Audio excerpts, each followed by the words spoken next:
Hey guys, so here's a quick debrief on the HYROX Rimini over the weekend. So first of all, I think the setup of the race course and everything was real good, which made me excited to get a good time. I think it was set up for a good time on this course. As I was warming up, I was dripping with sweat after 3 minutes of rowing, so I then kind of had to switch up my plans a bit, realizing it was probably going to be too hot to probably run a real fast time. And this played true, I reckon, in the race. It was just, I had to stop a few times for drink breaks, which I usually never do. That's something I need to work on as well, because I basically missed my mouth on the first time I tried, and then second one I was choking on it. So work on your drink breaks with these paper cups. That's probably a good training exercise as well for these races. Coming into the race, there was no, I guess, big names in the race, so I thought I might be running my own race a little bit, although there was one guy, Eugene from Italy, who I didn't notice ran like a 60-minute time earlier in the season, so he would be a good competitor, I think.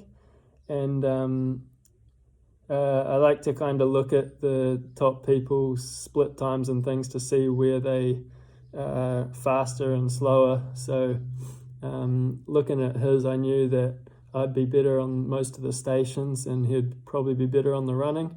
So I kind of tried to not take any notice of how fast he was going for the first few rounds, and he had like a 30-40 second lead coming into the sled pull. And for this particular event, I think the sleds felt pretty heavy, especially the pull. Not sure why, but the pull was definitely heavy.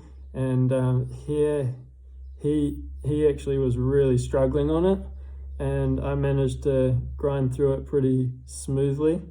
Although I think it was a slower time than usually on the pull, but compared to everyone else, it was good. So I gained about 2 minutes on him there. And after that, I was kind of on my own.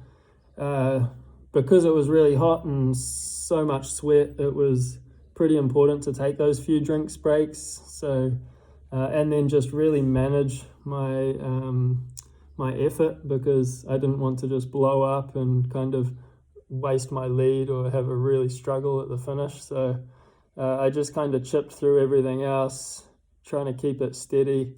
And yeah, it was a big old sufferfest like usual. Crossing the finish line was a massive relief, and lay down in my pool of sweat and exhaustion, and then spent the next couple of days trying to recover. And then, yeah, it was good to get a win again, of course, and a good start to the next season, real early start to the season for me. Now I'll probably spend a few months taking a bit of a step back, letting the body recover a little bit after a lot of races at the end of the season here. And then, yeah, I'm excited to get back into it after the summer and run some more races at the end of the year.